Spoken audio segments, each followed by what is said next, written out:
Welcome, everyone. This is a new concept for us. We just did a podcast, part of our fantasy league, where we took a look at things, and we thought we'd introduce it to a more diverse audience, broaden things out, look less specifically at our league, and look at fantasy football as a whole. General idea, what we'll look into, fantasy overview, what's going on in the fantasy world. Post some interesting questions about the real life NFL and fantasy as a whole. And then we'll also go to our resident expert from an injury and COVID perspective, Chris Lilly.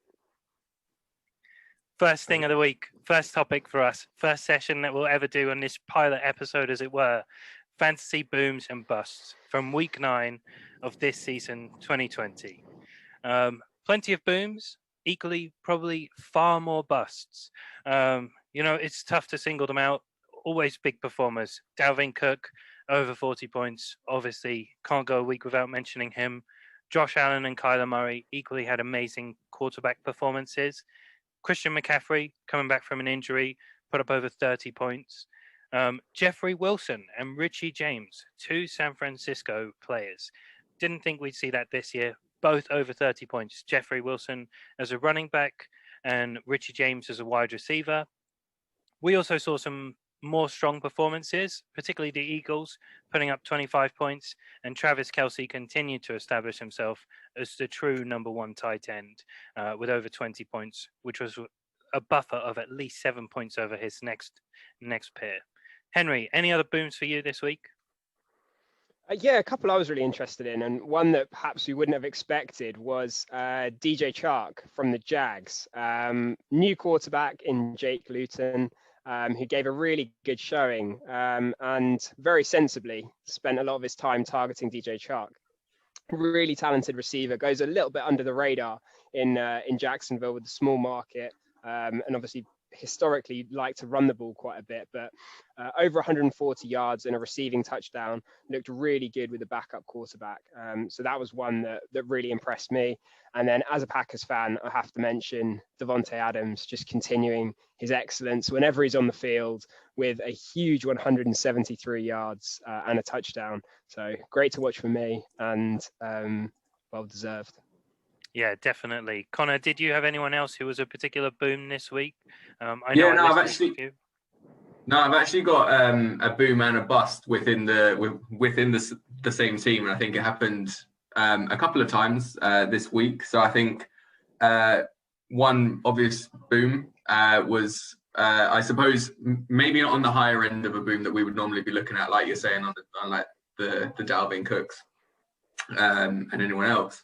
Like McCaffrey's, but you've also got this week, the 2 that stood out to me was Hopkins, who's normally a performer, who normally holds your team up, got less than 5 points, and then you've got Christian Kirk on the other end of it, who took a huge touchdown throw, and for me, that's one that stands out as a significant boom that would have carried, I'm sure, multiple teams into a win. Yeah, definitely. And a great coach pickup, just like DJ Chark, as you mentioned, Henry. It's nice to look outside the box and see the ones which really took a bit of nous and insight from an owner or coach's perspective of their fantasy team. Chris, any other booms which stood out to you this week? Yeah, I've got a couple from Denver. So obviously Jerry Jeudy, very highly talented wide receiver coming out this year. Had a few down weeks where the Broncos have had a few questionable issues with, is it Brett Rippon? Is it Drew Lock? And obviously Drew Lock had a really good game against a suspectable Atlanta Falcons secondary, who have been playing well. But I streamed Drew Lock in 1 week, and he did one match, and he did really well. And Jerry Jeudy did very well as well. He came out as number 6 on the week, I think, for wide receivers. And then my other pickup, or my other boom player, was Curtis Samuel. Carolina Panthers, a tough matchup against Kansas City, but he's had a few good weeks now. So Curtis Samuel starting to be used a lot in sort of jet sweep motions, so he could be a player to watch. Yeah, definitely, especially whilst they ease the load on Christian McCaffrey as he comes back from injury. Great that you already got us started on a bust, Connor. Definitely DeAndre Hopkins was on my radar. Another big receiver, who struggled, Michael Thomas, coming back from injury, similar to Christian McCaffrey, but he didn't put up the points, and Chris Godwin too, who came back from injury. I'm sure plenty of teams struggled with their 5 and 4 points respectively. An interesting one, Antonio Brown put up 3 points. Not necessarily expected to put up huge numbers, but I'm sure a few fantasy managers out there took a big gamble on AB and his return. Gronkowski, also in the Tampa Bay offense, got 0.2 points in regular scoring. Henry, any other significant busts for you this week? Well, it's interesting you mentioned those 2 Bucks players because they were safely on my bench this week. But I have had AB for about three or 4 weeks now, just waiting for him. So I did think he might take a game or two to get back up to speed, but obviously that Bucks team took a good thrashing this week. So we'll see how they bounce back from that. One that I wanted to mention that that was very relevant in our league was Tyler Lockett with your team, Josh, playing Chris's. Lockett struggled with just 40 yards, whereas his teammate DK Metcalf with a really nice fantasy output. So as Connor mentioned with the Kirk and Hopkins, one struggling, one succeeding, similar story in Seattle. So that was an interesting one. Had a big impact in our league, didn't it, Josh? Yeah, definitely did. Thank you for bringing that one up, Henry. Connor, you already mentioned DeAndre Hopkins. Did you have anyone else as a bust listed this week? Yeah, I think you already touched on Thomas.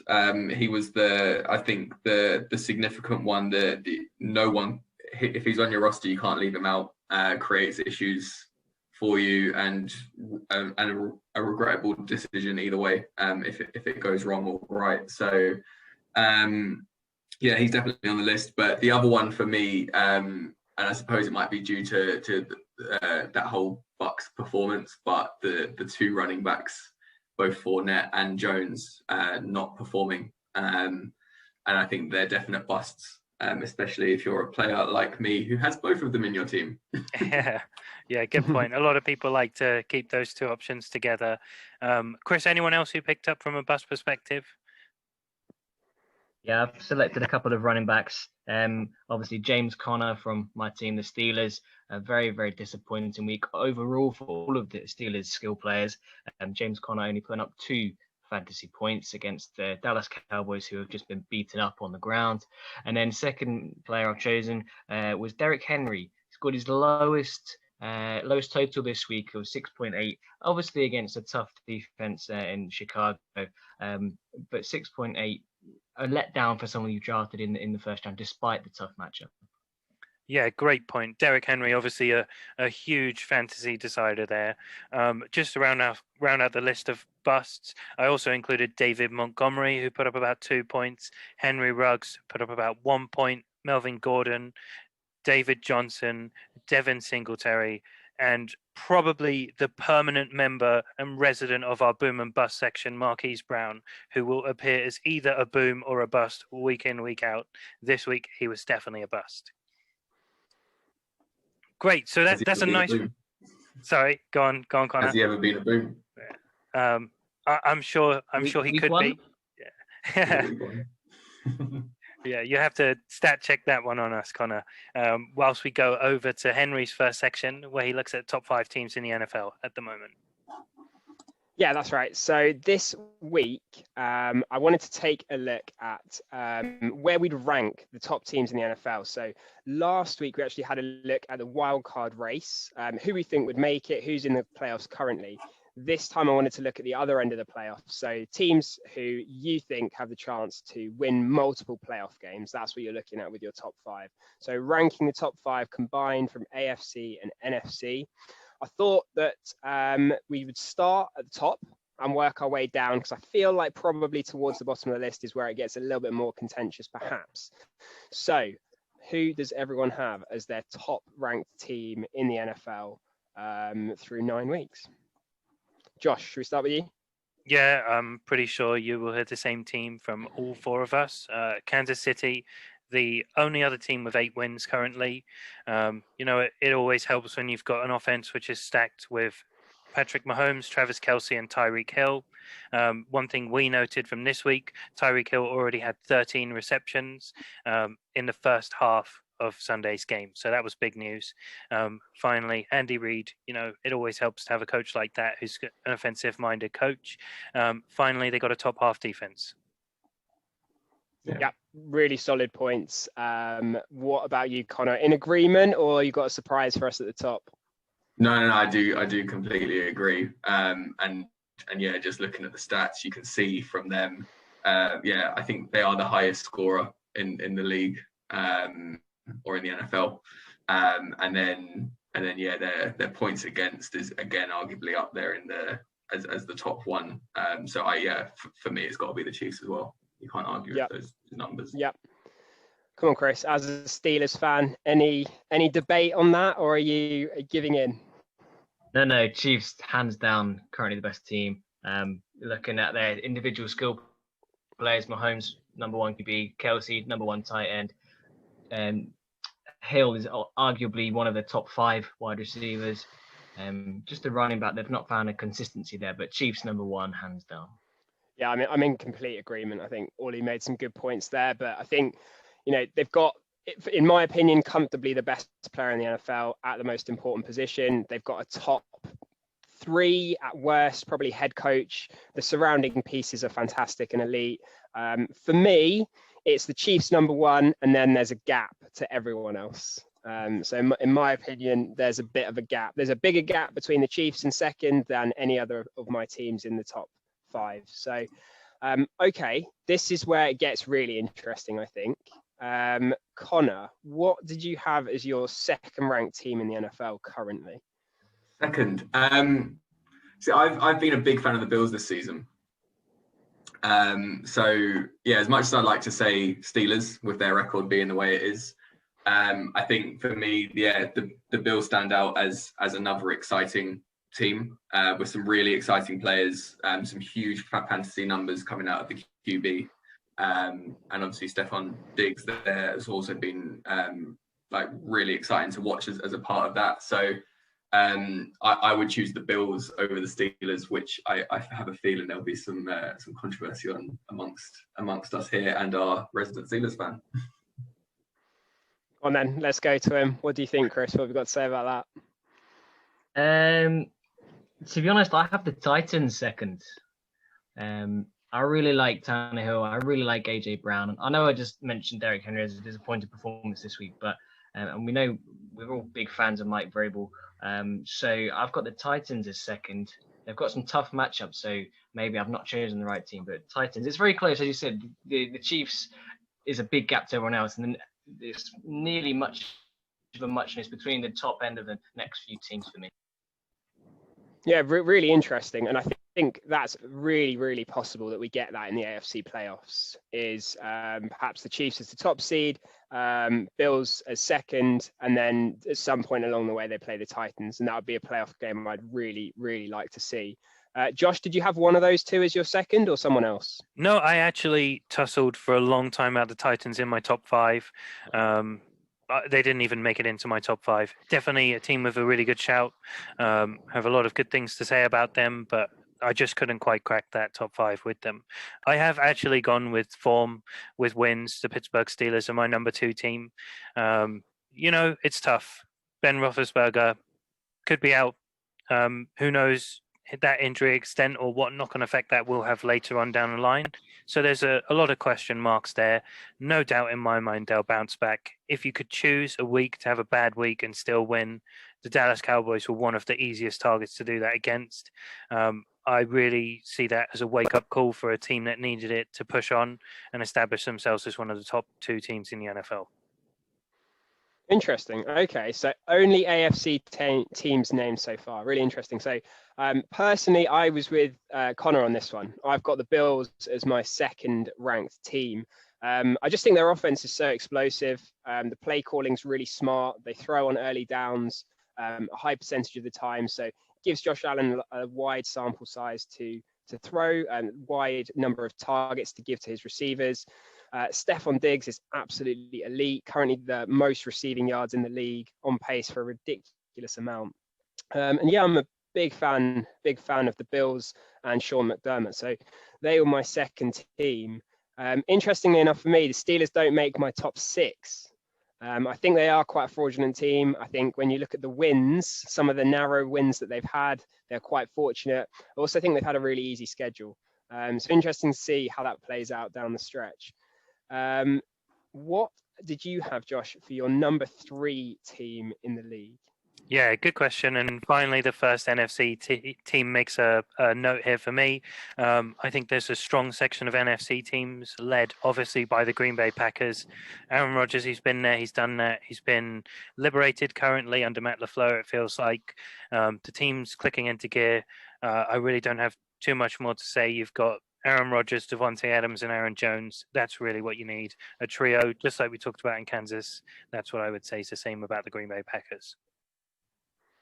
Brilliant. Well, love to hear that as a Packers fan. I actually don't have the Packers rated this highly. And interestingly enough, Josh, we've picked each other's teams at this spot. So my 3rd team is actually the Seattle Seahawks.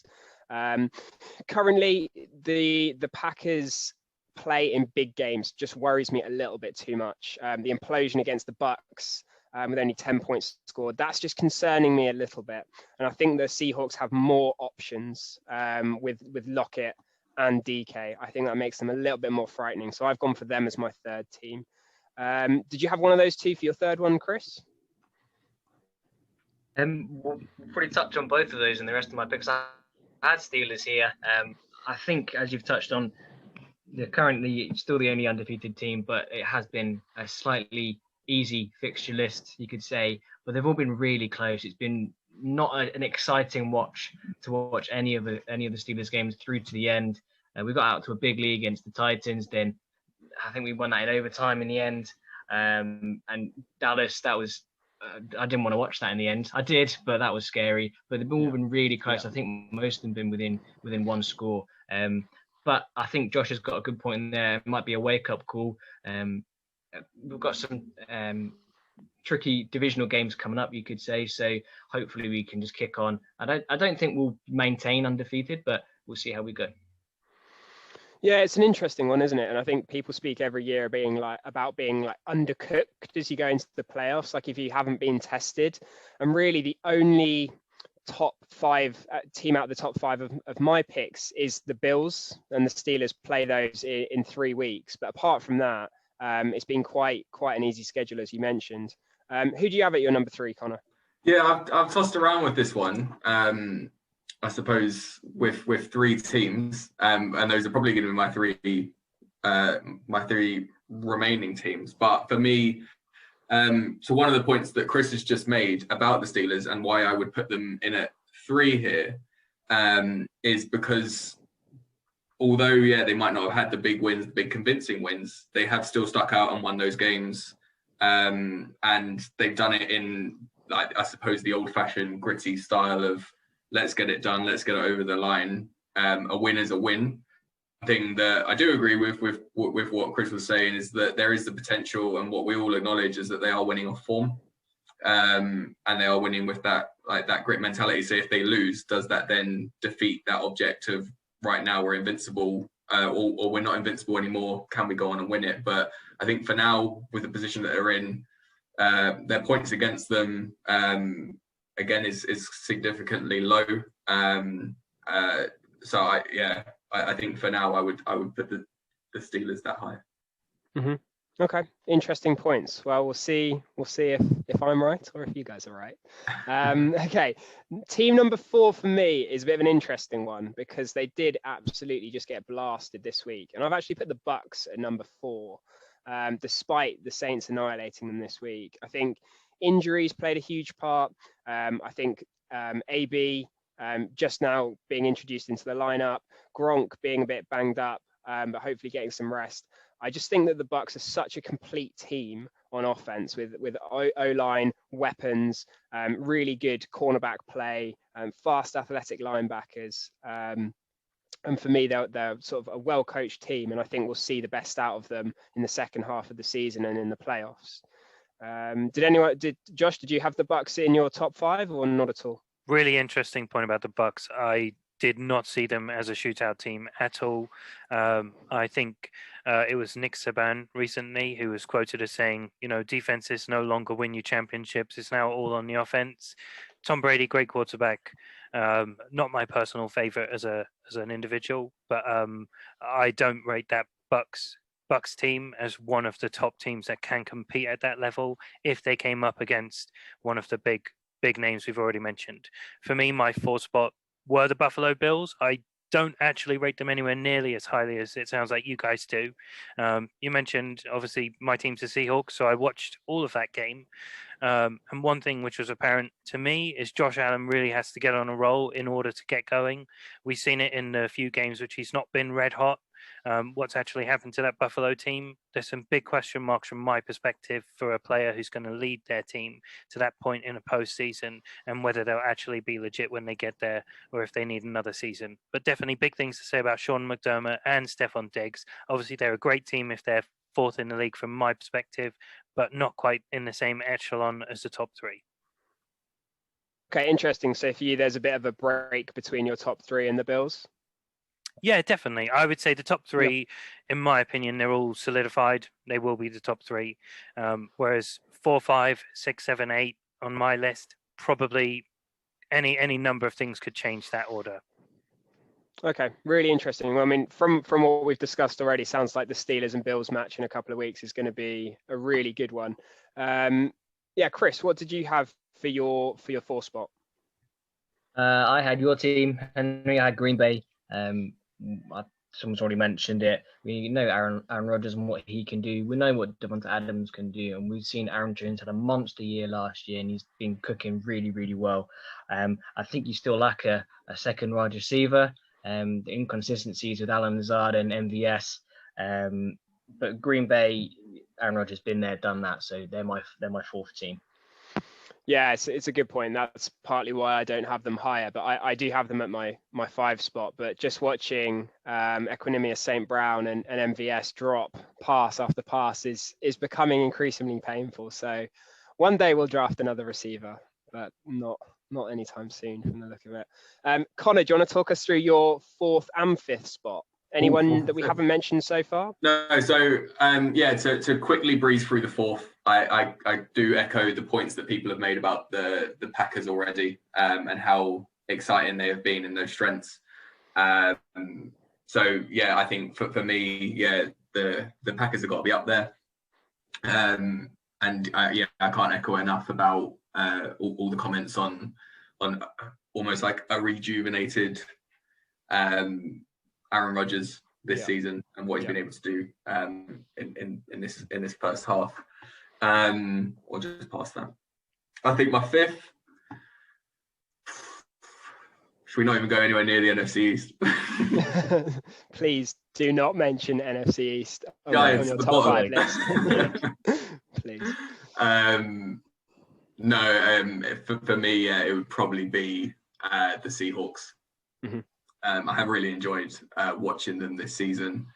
There has been some really big plays, and I suppose a lot of news and noteworthy things that come out of that offense for this season. And I really like what Josh just said as well about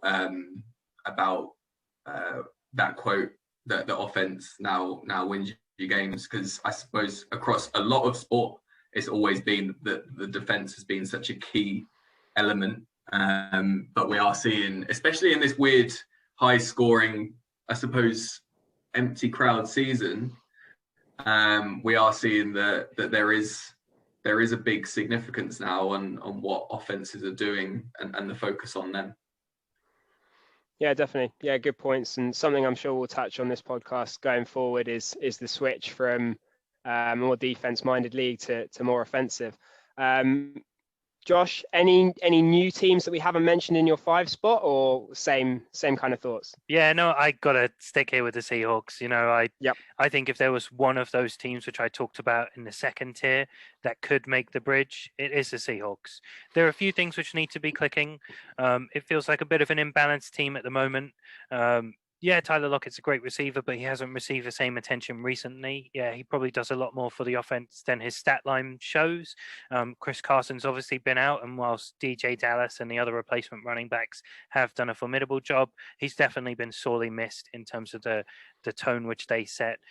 Particularly if you look to the first few games when Russ was really throwing a lot of screen passes, which haven't been as much of an option since Carson's been out with his pass catching abilities. The biggest thing for me and the biggest question, I'm sure everyone already poses it, is about the defense. Not necessarily about the individual talent. You know, it's there. We've seen players come up from the practice squad like Ryan Neal, who's become the starting free safety and even displaced Quandre Diggs, Jamal Adams in certain spots and then certain snaps on defense whilst they're both back. The biggest disappointment's been cornerback. Shaquille Griffin, he's been injured recently, but it's a real shame to see there's no progression that we typically see with the Seahawks defense when they spend enough time around Pete Carroll and his coaching staff to learn the tangibles about their basic defensive zone system, which allow them to thrive with individual talent. So maybe that's a knock-on effect from no preseason. We'll see. The next 3-4 weeks will really decide Seahawks season, in my opinion. Yeah, interesting points. I mean, you mentioned earlier sort of about a bit of a lack of faith about Josh Allen. This week is one of the reasons why the Bills are at 2 for me. The fact that they were able to keep their foot down, to keep scoring throughout 4 quarters, especially towards the end of that game, and outscore Russell Wilson. That's the first time I've really felt confident to put Allen up there, just because of the amount of respect and what an amazing player Russell Wilson is. Chris? Yeah, and sorry, Henry, go ahead. Yeah, just to really quickly continue, because I forgot to mention one point which I'd noted down, which was about the uptick we've seen in the Seahawks pass rush. That was the biggest positive which I saw for Josh Allen. I don't think it actually is much of a positive that he scored on the first drive and then continued to score. I think that actually plays into the narrative that I said when I mentioned the Bills about Josh Allen needs to get going early in order to have a chance. Yeah, he sustains it, but I think the biggest thing which he overcame was the pass rush, of which there was a lot of bodies being chucked at him, including Jamal Adams, probably one of the best defensive players in the NFL right now. Yeah. Okay, interesting. Chris, let's have your number 5. Yeah, I also have Seattle Seahawks here. It was a close one between them and the Bills, and I was debating the Cardinals as well. We've seen Kyler Murray have a fantastic year, obviously equipped with Hopkins as well. But no, Seattle Seahawks, we all can appreciate the consistency of Russell Wilson and the fantastic athletic ability of DK Metcalf. Lockett has had his up weeks, had his down weeks, but it's the defense that really needs the attention. But Pete Carroll's been there. He's got a fantastic mind on him. Great coach, great coaching team. Traditionally, normally very good defensive sides. If you think back only a handful of years to the Legion of Boom. So, and obviously he's been there and he's got a Super Bowl ring. So Seattle make my 5th team. Mm-hmm. Well, some very similar top 5s there, but really interesting thoughts on that. Quickly then, I just want to say, any dark horses, any team that you think no one else has in their top 5, but you think they've got a chance of making a playoff run, winning multiple Super Bowl games. Anyone got any thoughts on that? Anyone they'd throw out there? I've got a really, really dark horse, and I will throw the Minnesota Vikings at you. You know, Dalvin Cook, past 2 weeks. That's not even a horse. Yeah. That's a different kind of animal, I think. Yeah, well, they've entered the race somehow. You know, Justin Jefferson, we've talked about him. You've got a steady quarterback in Kirk Cousins. That defense, it could only have turned better, and it seems like it's getting maybe slightly better in incremental ways. It always helps with a young defense like that to play some more games, like I already touched on with the Seahawks. You know, no preseason's had a significant knock-on effect to teams that are starting younger cores and newer cores. And I wouldn't be surprised if, come playoff time, we were looking at the Vikings as a creep in a weaker NFC overall that may end up as a team that end up in the playoffs, could put up a few upsets with no home games realistically now without crowds. Wow. So I was thinking as a separate point, I think one thing that everyone's massively overlooked, and correct me if I'm wrong if someone has mentioned it and it's gone over my head, but he is having not the best season, but the Ravens have got to be up and around as maybe not even a dark horse, maybe even over that, because they are winning their defense is still doing it. And yeah, Lamar Jackson themselves having a bad season, but they've got a good record. And I still think they'll head into that period strong. And whether they'll, I don't know, it's just where they'll collapse in the playoffs. It's at what point, and what was it last season was the first round. So it's can you get past that round without Lamar being what he was last season, or does his lack of like top tier performance like it was last season actually open the team up to different types of possibilities to go on and win games?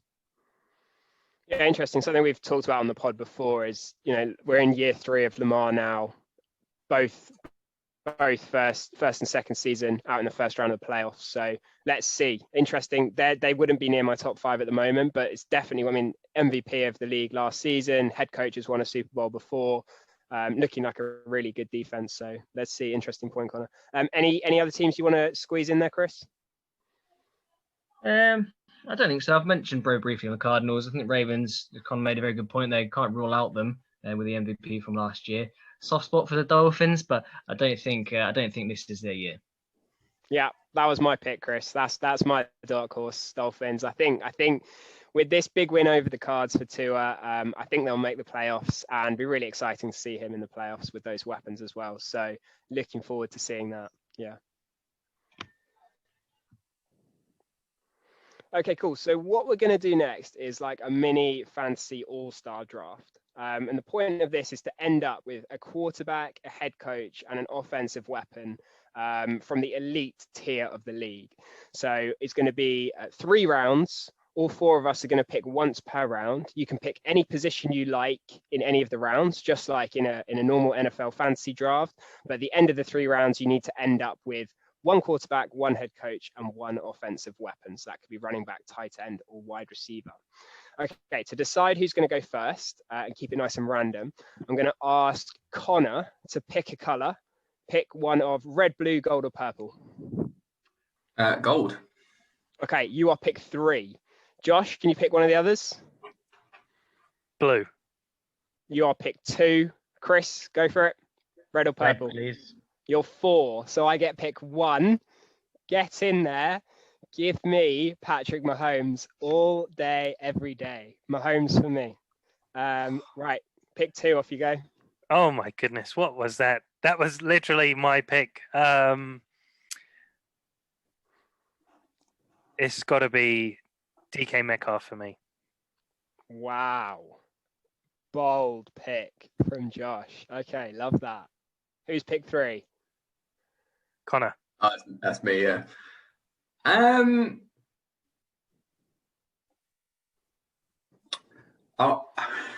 This is why I randomized the draft order. Right away. So it's tough. Andy Reid. Yeah. Big fan of the pick. Big fan of that pick, Connor. Chris, you've now got 2 picks back to back. Okay. I'm going to pick Devonta Adams and Kyler Murray. Wow. Kyler Murray, second QB off the board. Bold.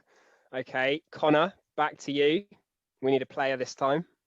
Yes. Unless you want Belichick playing wide receiver or something. I think it'd be pretty quick down the line, I reckon. Imagine him taking a one-handed OBJ dive. No, I'm going to go for Josh Allen. Okay, interesting. Good pick. Nice. Josh? Yeah, we should mention we got 5 years with this fantasy team. So yeah, Kyler Murray was going to be my second quarterback. I will go for head coach, and I will pick Brian Flores, just because I love the morale. Interesting. Okay, nice. Josh has got an interesting team shaping up. Right, so I get to pick my head coach and receiver now. So head coach, I've got 2 in mind, but I'm gonna take Kyle Shanahan as my head coach. So I've got Mahomes and Shanahan. I think that's all I need, to be honest. I've already won. That's a joke. That's a tough one now, though.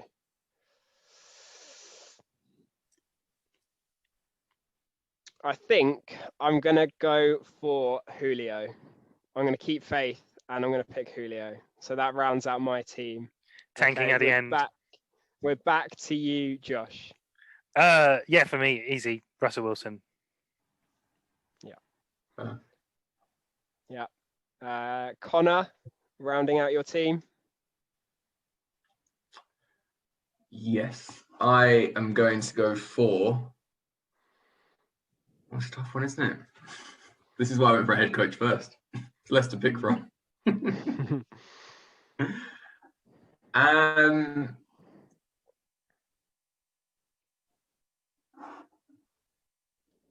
I'm going to go with Zeke. Wow, okay. Running back. The Cowboys fan coming out. Has to get a Cowboy in for some reason. Right. And Chris, who are you picking to seal out the draft? Sean McVay. Yeah. Rams head coach. Nice. That was my second head coach choice there. Interesting. Okay, really, really interesting team. So let's just do a run through, just recap your team. So I've got Mahomes, Kyle Shanahan, and Julio Jones. I think I'm winning multiple Super Bowls there. Josh, do you want to run through your team? Yeah, so I got Brian Flores leading the way. That gives you definitely an uplift in all of the other players on their team. Russell Wilson and DK Metcalf. Couldn't really ask for a better wide receiver quarterback combo at the moment. And DK Metcalf can be my pass rusher, literally everything. The man's a monster. Yeah, that's true. Yeah. Cornerback as well. Yeah. Connor, can you run through yours? Yeah, Andy Reid at head coach. To be honest, at this stage, I would like to clarify that I did not read the chat and see that this was for 5 years. So I have taken Josh Allen as my QB. I would take that back if I could. And then I've taken Zeke as my player because there is longevity in what this team can turn around and do. So okay, cool. And Chris, give us your summary. Then I've got Sean McVay, very attack-minded coach, leading Kyler Murray, who's throwing touchdown dimes to Devontae Adams. Very nice. Very nice. Okay, so Joe or anyone else out there listening, let us know who has the best team, who you think would win the most Super Bowls in the next 5 years with that core. And just remember that my color was gold, so I'm guaranteed first place. So I'm not sure you are picking Zeke, but we'll see. Let the audience decide. Okay, cheers, guys. That's interesting. Yeah, and just remember, there was no way to prove that purple actually was the first pick that Henry landed. Only Henry's sheet of paper, which somehow let him take Patrick Mahomes. Oh, he's showing us a piece of paper which he could have been writing on right now. There's no proof. If there's anyone worth cheating for, it's Patrick Mahomes. But I definitely. can promise you that was legitimate. Would everyone have taken Mahomes at one? Easily. Yeah. Consensus opinion there. I think there's plenty of top tier head coaches in the league, as hopefully we'll touch on again in some of these pods. And offensive weapon, I don't think there's any wrong decisions. You could have picked one of 20 players and you probably would have an absolute beast of a team. Quarterback Patrick Mahomes, like you said in your previous section, Henry, head and shoulders above the competition. Chris, let's move on to our resident injury and COVID expert. What's going on in the league this week? Well, I focused on the COVID news really, just to keep it quite a short one compared to our big news from last week. The biggest name probably for this week is Ben Roethlisberger. He's been placed on the COVID IR as a close contact of the Pittsburgh Steelers tight end Vance McDonald, who did test positive. So Big Ben hasn't tested positive, thus far at least. So he has a chance to play Sunday. There's been a couple of other Steelers players. So I think there's 4 in total. Steelers this week play Cincinnati Bengals, who themselves have 5 or 6 players on the COVID IR list. Mostly just practice players, as far as I could tell. But they've been holding out some of their defensive options just as a precaution. The game at the weekend is supposed to be still going ahead. Kendrick Bourne, 49ers wide receiver, placed on COVID IR. Also a staff member at the Philadelphia Eagles. And then just a couple of activations. Baker Mayfield, everyone's favorite favourite quarterback, the Browns. He's been activated, so should play this week. And the Ravens cornerback, Marlon Humphrey, who missed this week, just gone. Thanks, Chris. Yeah, definitely for anyone tuning in for the first time, easy to say Baker Mayfield is one of my least favourite quarterbacks in this league. Thanks for the update from a COVID perspective, Chris. What we're going to do now, just to kind of rush through, get an idea of what next week looks like, give some little gems of advice from each of us. We're going to each pick a quarterback, running back, wide receiver, and tight end to look for. Maybe someone who you could target via trade, maybe someone who's there still claimable, or someone who you might have on your bench you're considering versus another option. Henry, let's go to you first. Who are your 4 players that you want to single out? Sure. So I'll start with the running back spot for fantasy, and that would be Matt Breida this week. Really like the matchup for the Dolphins this week, and with Myles Gaskin, who I've had someone who's really helped me off the waivers this year in fantasy. I think Matt Breida could come in and have a lot of success behind a decent offensive line and a new mobile Tua who's looking very good. So expecting him to have some success. At the receiver spot, I actually really like Christian Kirk to continue some of the success that he's been having recently. Match up against the Bills for the Cardinals. The Bills have Tre'Davious White, who's very likely to shadow Nuke Hopkins, which might allow Kirk to have a bit more room than normal. So he was my pick.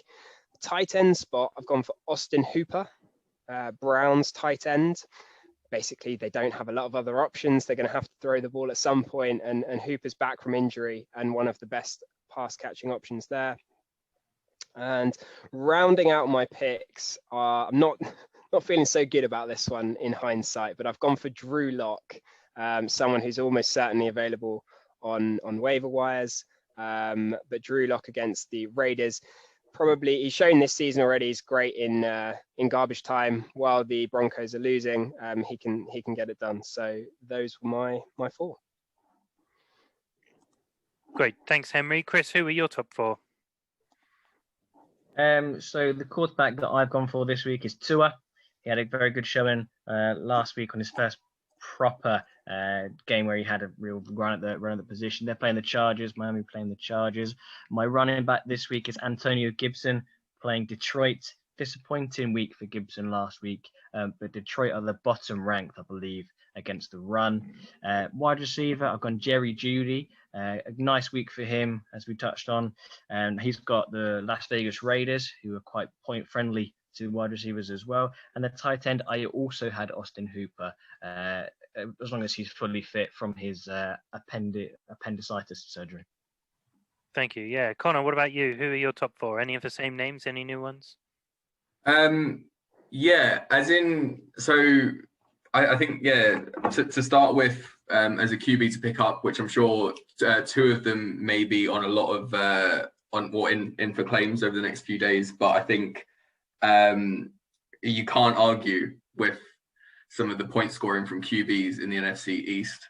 So although they're not names that you might want, I would say that a potential pickup would be a fight between Jones and Wentz as someone you may want just to attack those defenses. And touching on the point that we spoke about earlier as well, it's an attack heavy league at the moment. And if one of those can attack the other's defense, I think we are going to get a high scorer out of one of them. It's just who's it going to be, because both teams have been as temperamental as we've seen.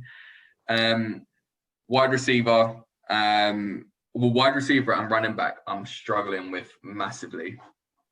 I think my running back will be as someone to keep sticking into the team, despite a slightly tougher week last week as Zach Moss, to keep in. So yeah, it would be him. Tight end would be Gronk.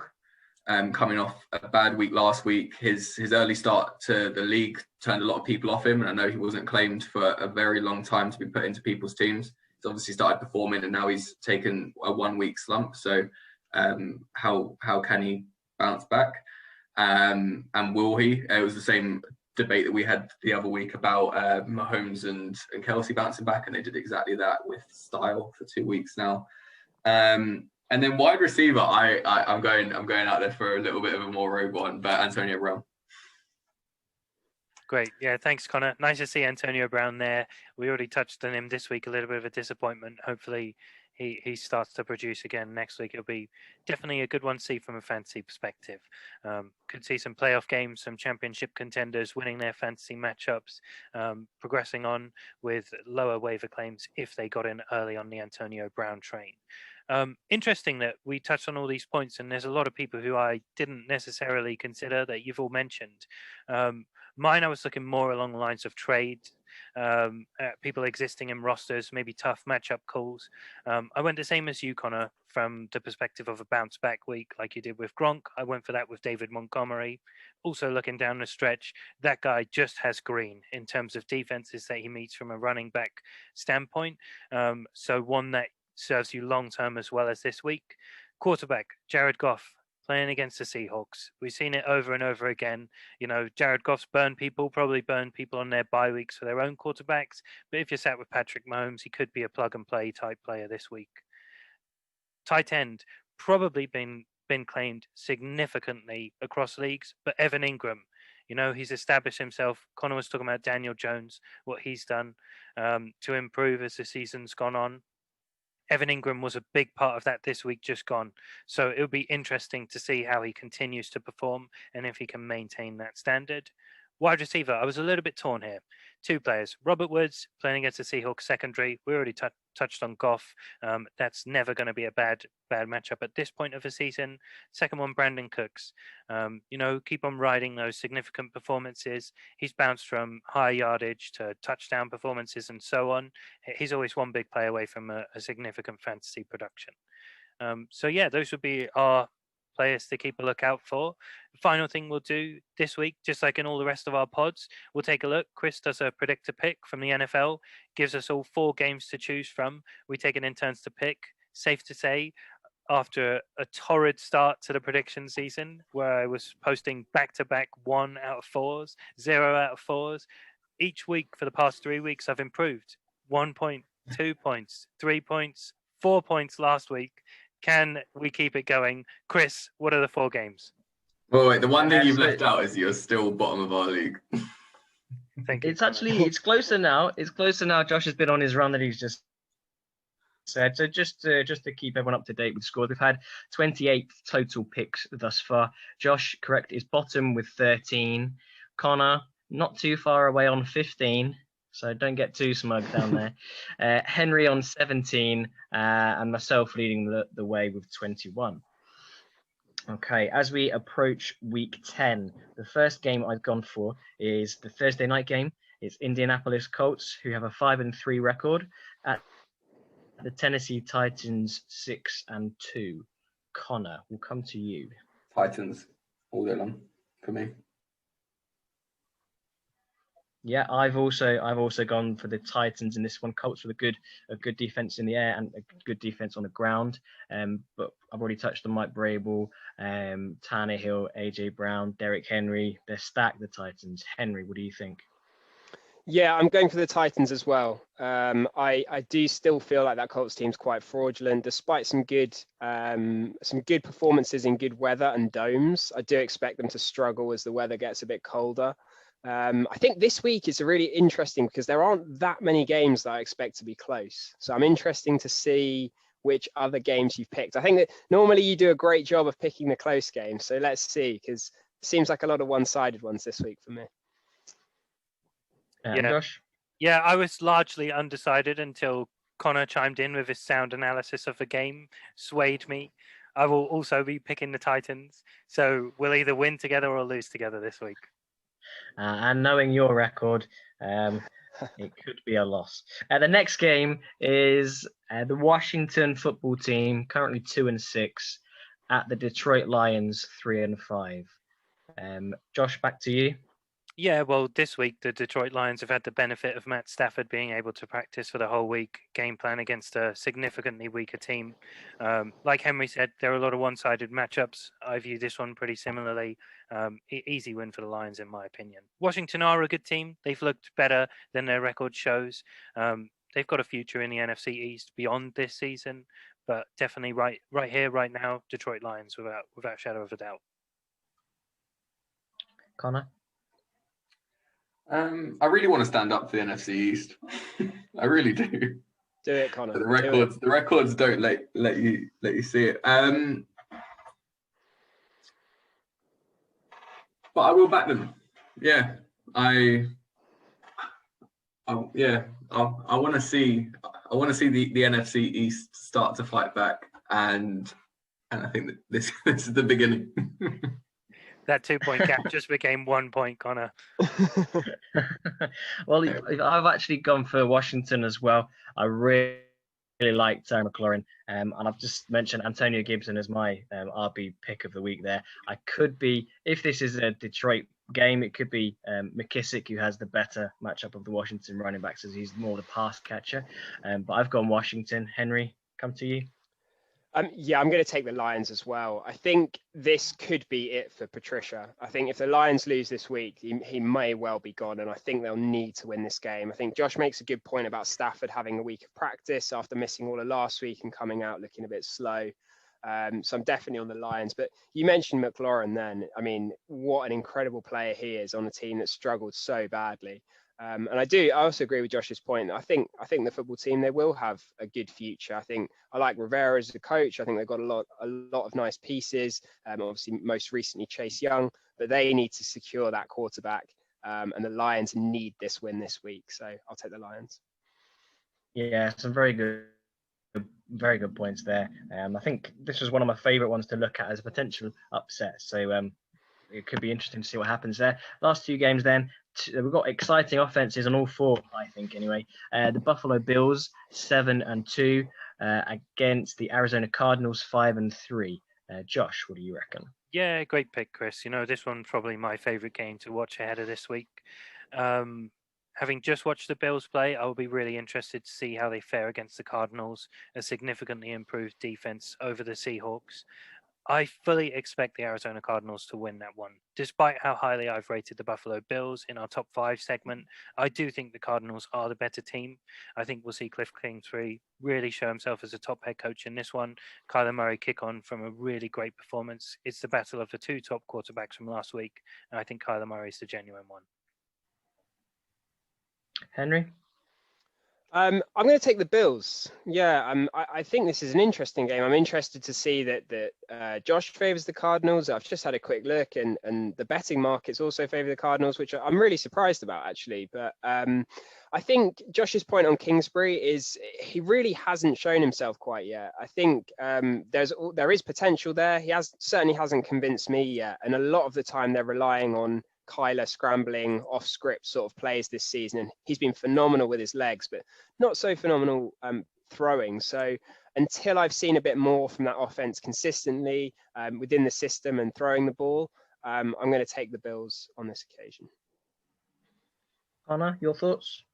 Yeah, no, I feel like the Bills are a more comfortable pick for this week. Yeah, I was just trying to get some stats on the Cardinals because I remember seeing something the other week, but they don't fare well towards the end of the game. Yeah,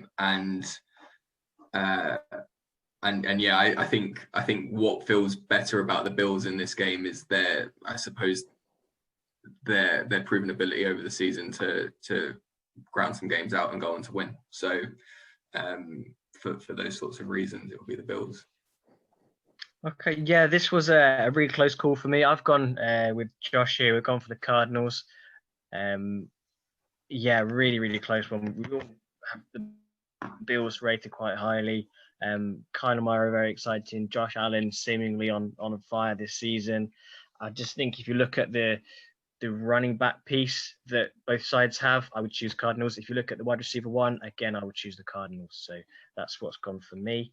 The last game then, we're going to come to Josh again for his team. Seattle Seahawks 6-2 against the Rams 5-3. Yeah, easy pick. Seattle Seahawks all the way. Expect to bounce back this week.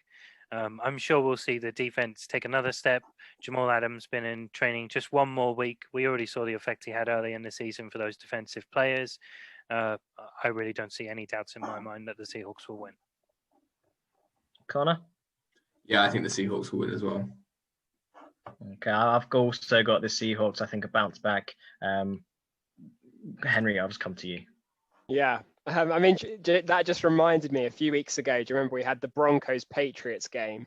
And the reactions were basically the same. And Josh's reaction has just exactly reminded me of what his pick was for the Patriots. Was easy pick. That said, I am going to take Seattle. I was hoping you'd take the Rams there. No, I can't do that. I can't take Jared Goff over Russell Wilson. I just can't. So yeah, I'm going to take Seattle as well. Yeah, Fantastic. interestingly, in that Patriots and Broncos game, we also all picked the Patriots. Yeah. And all got it wrong. So that's the section, and obviously we'll feedback on the scores next week. Great. Yeah, thanks everyone. Brilliant episode this week.